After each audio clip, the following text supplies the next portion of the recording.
Our lesson today is titled On Christ the Servant. Christ is servant to us, formed in his mother's womb as a servant to all, but especially a servant to God. We may think and believe that we serve him, but when someone loves you so much, when someone loves you so fully as to give up his life so that our sins would be forgiven, he is servant of love for all. He is servant of loyalty, servant of humility, servant for fraternity. Christ is loyal to every one of us, loving us, never abandoning us as collectively he was abandoned. Does he hold that abandonment against the multiple generations since his murder? No. Does he even speak against those who left him alone on the day of his arrest, calling them faint-hearted or even faint-weather friends? No. For he knew this was his burden alone to bear.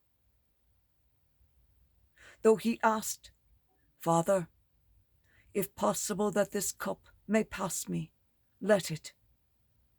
But let your will be done." And he was obedient even unto death, even death on a cross. Christ was ever humble, never drawing attention to himself or his miracles.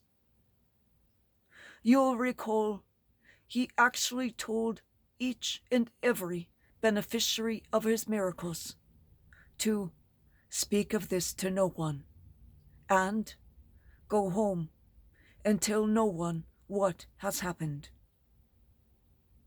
It wasn't that he didn't want to glorify God the Father for his great works through him, but Jesus wanted to remain anonymous for as long as possible, to be the anonymous tool of God the Father on earth, doing his great works, but to not be known himself for that work.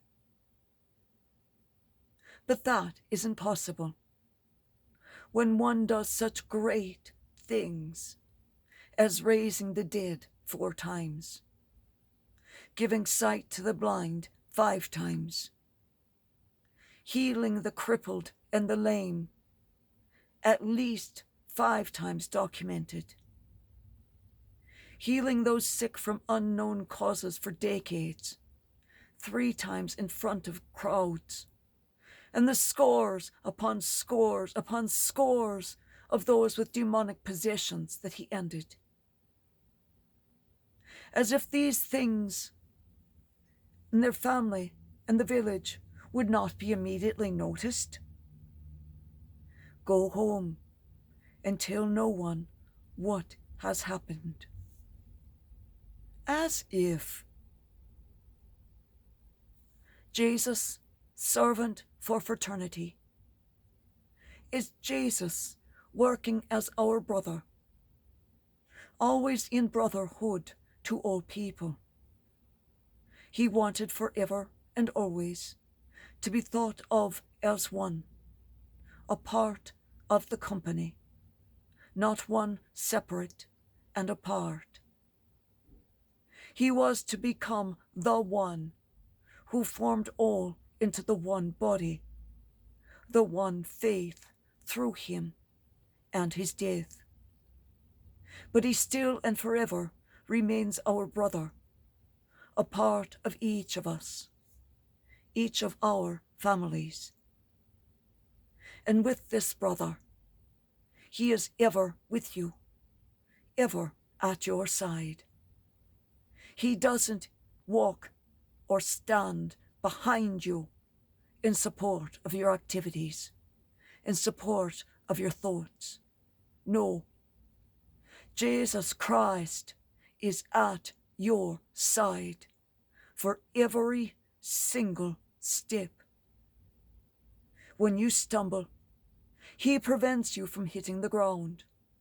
His gentle, strong arms coming round you to protect you. When you can't go on another step, he is carrying you onward. When you lose the ability to walk, Jesus the Christ becomes your legs. When you lose your sight, he is your eyes, seeing all that will cause you to stumble and directing you deftly around it. When you lose your hearing, he becomes your ears. If you lose your speech, the Christ will say all the vital, important words you want to say.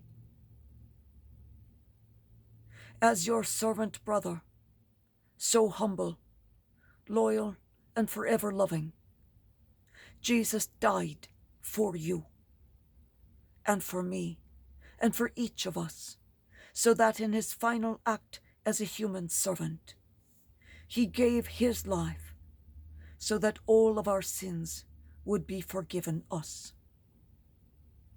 Now, what value do you place on that act of a servant? This servant so humble, so loyal, who is not like a brother, but is our brother. Can you respond with love, loyalty, and humility to him? Can you return to him a portion of the love he has for you? An iota of the loyalty, a minuscule amount of his humility. Can you give it back to him? Can you give him equal amounts of fraternity as recompense for his dying for you, his serving you? Can you serve him? Try. That is what he asks of you. That is what he wants from you. Your service for him, for his lesser folks, those he loves them the greatest, due to the world's reduced love of them. You must serve them more to make up for their lack of love from this world too.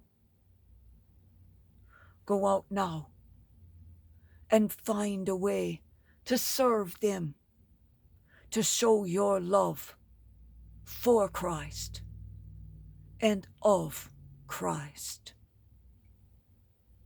This is your mission. This is your apostolic mission.